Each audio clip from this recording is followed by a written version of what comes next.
Libra, hi! Welcome to Mr. Queen PH at ito ang inyong weekly reading for August 28 to September 3, 2023. Pero bago tayo magsimula, promote ko lang ang aking mga power bracelets for manifestation of protection, healing, love, and money. Available na po yan sa Shopee at sa TikTok. Ayan, so Libra, this is a general reading. So maaari kayong makarelate, maaring hindi. Just take what resonates. Panoorin nyo rin yung Sun, Moon, Rising, and Venus signs ninyo para sa iba pang mensahe. Meron tayong video na nagpapaliwanag tungkol doon. Link on the description. And thank you so much sa lahat ng mga sumusuporta dito sa ating channel. And also, just a reminder, no, you have the power to create your own reality. So, gamitin nyo lamang ang reading na to bilang gabay. Okay, let us see, Libra. What's up with you? For Libra. Desert. This is adaptation. Adapting. Being adaptable. Resilient. Being resilient. Ito yung time na mas magiging malakas yung paninindigan mo sa buhay, no? Even if you will experience some challenges, malakas yung pananampalataya mo sa sarili mo na kaya mo. Oo, you are resilient. Kaya mong mag-adapt sa surroundings mo. Kung ano man yung nangyayari sa paligid mo, laging meron kang solusyon. You are unshakable. Wow, meron ditong ladybug. So, ang ladybug kasi sa spirit animals, ito yung good luck, 'di ba? So this is bringing you life is bringing you good luck, and this is also a miracle. Merong milagro, no? In a good way na may experience kayo dito sa mga challenges na pinagdadaanan ninyo. And this is also about divine assistance. So yung iba sa inyo, you will feel na kahit na ganito yung nangyayari, kahit may struggle, no, nakakagawa pa rin kayo ng paraan, nakakagawa pa rin kayo ng solusyon, and that itself is a miracle, no. And of course, being grateful sa mga blessings na dumadating sa inyo, and yun na ngang solusyon sa problema, blessing na yun, di ba? So, you are going to be more grateful. The more grateful you are for the blessings, the more na i-bless ka ng universe. Okay, so you also have here, ayan strength. You have the strength that you need. Take time to make clear decisions, bring awareness and light to the situation. See? You are bringing awareness and light, liwanag, sa sitwasyon na meron ka. And then, let's see what else. You have ancestral healing. Yan. Your ancestors are holding space for you to heal your past.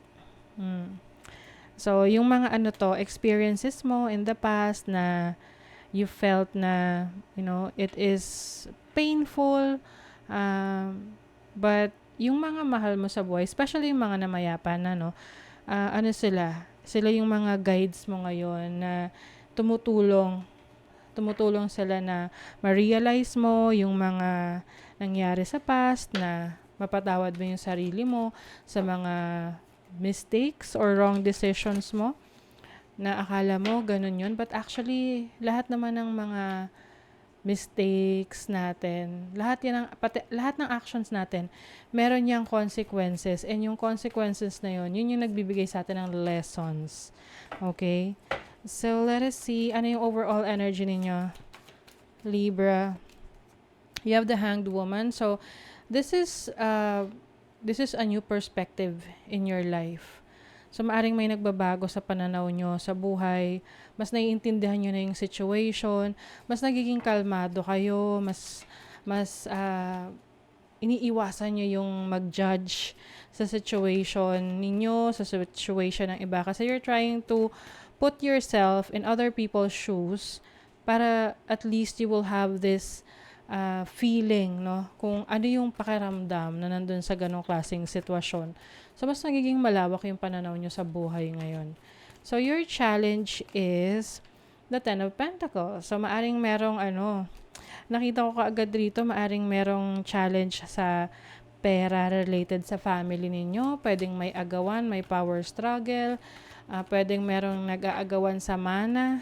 Kung ano yung magkano yung makukuha ng isa. Ganon. So, yung iba naman, maaring sa pag-iipon, maaring nagkakaroon kayo ng struggle on how to save more money. Lalo na kung meron kayo talagang pinaglalaanan, may pinag-iipunan. So, minsan kasi ganun may time na, hindi masyadong maganda yung pasok ng pera. So, kaya kapag merong magandang flow ng income, yun yung mga time na sasamantalahin natin na magtatabi, no? Hindi laging gastos ng gastos. So, your opportunity is the 3 of Wands. Wow. So, as an opportunity, you are expanding. Meron kang mga bagong sinusubukan na mga projects, trabaho, opportunities, para mas mag-grow yung business mo, yung career mo, yung iba, you are pursuing, meron kayong pinupursue na trabaho sa abroad or training para madagdagan yung kaalaman ninyo. So, if that opportunity comes in, wag nyo nang palagpasin. Kasi mag-i-improve yan ng inyong situation. So, this is your blessing page of Wands. Merong adventure. Meron din good news coming from a very far place, pwedeng abroad. Kung meron kang hinihintay na message or padala galing abroad, parating na yan. And some of you are going to, meron kayong i-explore na bagong idea na pwedeng hindi nyo sinusubukan ng mga nakaraan, pero you realize na wala namang mawawala sa inyo kung susubukan nyo. So, ngayong week na to, you're going to do it. Yes. You also have Moon in Pisces in the 12th house. Empathy. Moon is about your emotions. So, I think, mas nagiging ka ngayon yung madali mong naiintindihan yung nangyayari sa paligid mo and yung mga nararanasan ng ibang tao sa paligid mo. Mas kinder ka ngayon. Mas level-headed na hindi ka nagja-judge ng iba kung ano yung pinagdadaanan nila. And you are also someone na willing to listen. Handa ka makinig sa voice out ng isang tao na may pinagdadaan ng challenges. Or maaari rin namang ikaw to na there's someone who is willing to listen to what you are going through. Na kung saan yun makakapagpagaan ng iyong kalooban. You also have Moon in Capricorn in the 10th house. So you're going to be very grateful for your success, your career, your situation. So, mas nagiging ka ngayon, ang tawag dyan, you really care about your career, grateful, no? Grateful ka sa kung ano yung meron ka ngayon. And, I think mas pinapahalagahan mo ngayon yung career mo, yung trabaho mo, yung mga opportunities na nasa harap mo. And I also see you helping other people, sharing your blessings. No?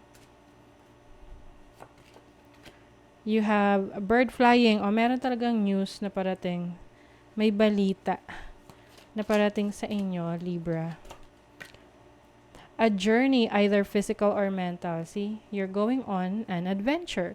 Pwede tong physical na pag-travel, like you're going to some places for training, for vacation, or pwede rin tong mentally, no?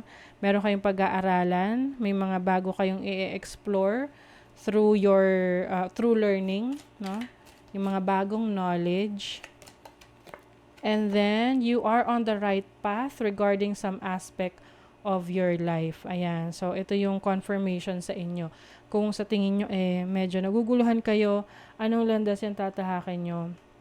So, the universe is telling you that you are on the right path. Okay? So, push nyo lang yan. Let's see what else, Libra. The magical, unique qualities of your untapped potential are unfolding now. So, mas nag-unfold yung kakayanan mo, yung potential mo sa mga bagong bagay na ine-explore mo. As long as you are taking action sa mga ideas mo, then you will see, no? Ano pa yung mga qualities or potentials mo. And then, the time is right to release old patterns and energies. You are ready to embrace change. Yep, you are releasing the old and embracing the new because there is something new coming in. Okay? So, that is your reading, Libra. Kung nagustuhan nyo ito, naka-resonate kayo, mag-comment kayo dyan, like, share, subscribe para lagi kayong updated sa ating mga readings. Thank you so much, Libra. See you again.